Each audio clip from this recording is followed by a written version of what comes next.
आई एकविरा महिला मंडळातर्फे गेल्या 7 वर्षापासून आम्ही या रस्त्यासाठी माननीय आमच्या सोनीताई क्षीरसागर असतील, आमचे क्षीरसागर साहेब असतील किंवा राहुल दादाच्या माध्यमातून आम्ही नागरिक यांच्या पाठीशी राहून आमच्यासाठी हे रात्र अहोरात्र इथं प्रयत्न करतात।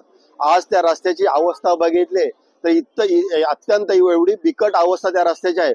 पावसाळ्यामध्ये आमच्या ज्येष्ठ नागरिकांना चालता येत नाही, आमचे लहान मुलं त्या रस्त्याने शाळेत जाताना त्यांना त्रास होतो।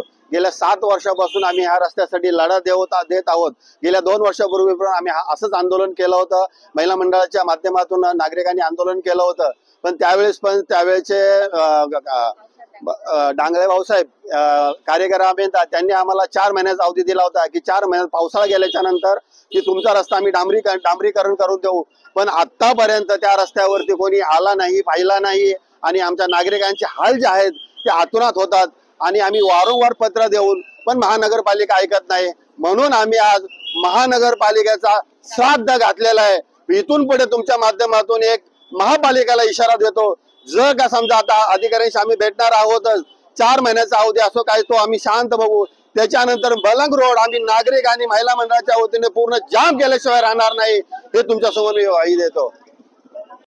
गेले 10 वर्षापासून आमचा ऑस्टिन नगरचा आडिवली मधला रस्ता महानगरपालिकेला आम्ही वारंवार पत्र व्यवहार करून देखील त्याच्यावरती कुठलीही दखल घेतली नाही। याही पूर्वी मी 2-2.5 वर्षापूर्वी आंदोलन आम्ही मोर्चा आणला होता, तेव्हाही महानगरपालिकेने मला लिहून दिलं होतं लिखित की तुम्हाला आम्ही येत्या 4-5 म्हणजे महिन्यामध्ये डांबरीकरण करून देतो। ते कोणत्याही प्रकारचं डांबरीकरण त्यांनी आम्हाला करून दिलं नाही आणि गेले 10 वर्ष आम्ही महानगरपालिकेमध्ये आहे, आम्ही टॅक्स भरतो, मग आमचा टॅक्स गेला कुठे? म्हणून आज आम्ही महानगरपालिकेच्या जाहीर निषेध करून श्राद्ध घातलेला आहे की कल्याण डोंबिवली महानगरपालिका काव काव, आडिवलीचा रस्ता खाव खाव। म्हणून आज मी ते श्राद्ध घातले, तर यावरनं तरी त्यांना जाग येईल आणि लवकरच आमची ही समस्या ही कुठेतरी दूर होईल अशी यांना नम्र विनंती करेल मी।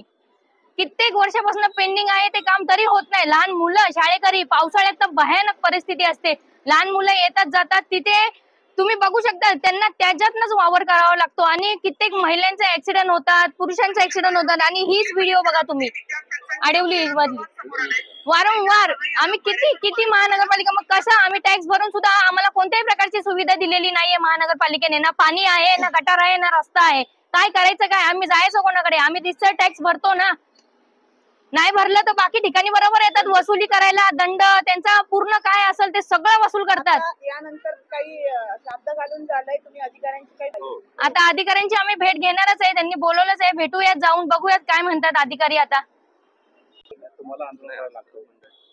नाही, मी सत्ताधारीचा प्रश्नच नाहीये, याच्यामध्ये कोणताही भाग येत नाही। ही मी सर्वसामान्य एक जनसेविका महिला आहे आणि आई एकविरा महिला मंडळ यांच्या माध्यमातून या सर्व महिला इथे आलेल्या आहेत। ह्याच्यामध्ये कोणत्याही पक्षाचा किंवा कुठल्याही राजकीय नेत्याचा वगैरे काही हात नाहीये, हा महिला मंडळाच्या वतीनेच मोर्चा आलेला आहे। आणि याच्यापूर्वी आम्ही 2.5 वर्ष केलं होतं, तेव्हाही आई एकविरा महिला मंडळाच्या नावानेच आम्ही आंदोलन केलं होतं आणि इथून पुढेही करत राहू, असं जर काम नाही झालं तर। मॅडम, तुम्ही एक नेतृत्व करताय, केंद्रात सत्ता आहे, राज्यात सत्ता आहे, मी ह्याच्यावरती तुम्हाला एक सांगेल की याच्यामध्ये सत्ताधारी किंवा ह्याचा संबंधच येत नाही, महानगरपालिकेचा पुरेपूर याच्यामध्ये संबंध आहे। आम्ही टॅक्स भरतो रीतसर, त्याची तरी सुविधा आम्हाला महानगरपालिकेने दिला पाहिजे। माझी फाईट महानगरपालिकेशी आहे, कुठल्याही सत्ताधारी पक्षाशी किंवा मी सुद्धा पक्षात असल्यामुळे त्याचा माझा कुठल्याही प्रकारचं तुम्ही बघू शकता की इथे कोणत्याही प्रकारचा पक्षाचा विषयच नाहीये।